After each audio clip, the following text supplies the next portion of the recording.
आध्यात्मिक गुरु नरेंद्र आचार्य यांनी विधानसभा निवडणुकीवर भाष्य करताना लाडकी बहीणमुळे नव्हे तर साधू संतांमुळे महायुती विजयी झाल्याचं वक्तव्य केलं होतं।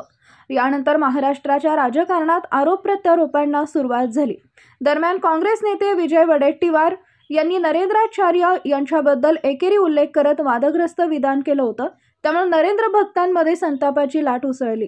पंढरपुरातील नरेंद्र भक्तांनी छत्रपती शिवाजी महाराज चौकात विजय वडेट्टीवार यांचा निषेध केला। त्यांच्या फोटोला जोडे मारून तीव्र आंदोलन केलं। यावेळी नरेंद्र भक्तांनी तुफान घोषणाबाजी देखील केली। त्यानंतर माध्यमांशी बोलताना अतिशय तिखट प्रतिक्रिया दिल्या। मी सविता परांडे, सोलापूर जिल्हा महिला अध्यक्ष, सोसोप संप्रदाय।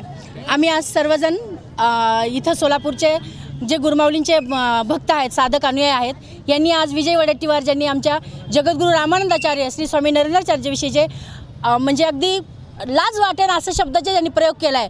अगदी ते हिंदू धर्माचे धर्मगुरू आहेत आणि त्यांच्यासाठी एकेरी शब्द प्रयोग हा लाजिरवाणी प्रकार आहे आणि त्याच्यासाठी त्यांचा जाहीर निषेध करण्यासाठी आम्ही आज सर्व बांधव इथं जमलेले आहेत। हे त्यांनी अतिशय चुकीचं केलं आहे। त्यांनी शब्द प्रयोग केला आहे की नरेंद्र महाराजाला स्वप्न पडलं होतं काय? होय साहेब, स्वप्नच पडलं होतं नरेंद्र महाराजाला, पण नरेंद्र महाराजाला नाही, परमपूज्य परमात्मा स्वरूप परमवंदनीय जगद्गुरू रामानंदाचार्य श्री स्वामी नरेंद्राचार्य स्वप्न पडलं होतं। कशाचं स्वप्न पडलं होतं? ज्यावेळेस अख्खी दुनिया सगळे सुनामी झाला होता आणि सगळेजण आपल्या घरात शांत बसले होते, त्यावेळेस त्यांना स्वप्न पडलं की माझी काही लेकरं तिथं उपाशी मरायला लागले, त्यांच्या घरात चिखलाचं घाणीचं साम्राज्य झालंय आणि त्यांना स्वप्न पडलं आणि त्यांनी आमच्यासारख्या लोकांना सांगितलं, बाळांनो जा आणि जरा आपल्या लेकरांचीच मदत करा। तिथंही आम्ही सगळेजण अनुयायी त्यांचे अशाच स्वरूपात गेलो आणि मदत केली। होय, स्वप्न पडलं साहेब।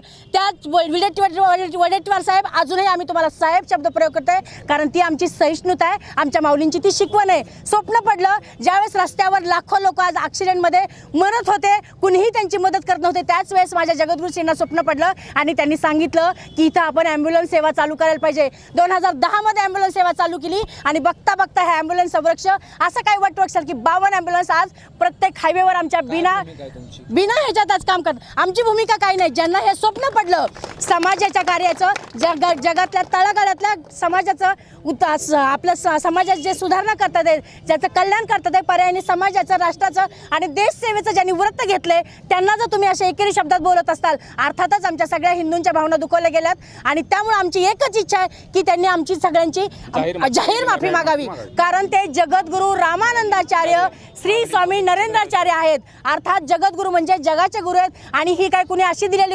उपाधी नाहीये, तर अखिल भारतीय षडदर्शन आखाड्याने, विश्व हिंदू परिषदेने त्यांना दिलेला हा मान आहे, हा सन्मान आहे आणि त्याच्याविषयी जर तुम्ही एकेरी बोलत असाल तर त्याचं उत्तर तुम्हाला द्यावं लागेल। नवे जनता ती तुमच्याकडनं घेतल्याशिवाय राहणार नाही।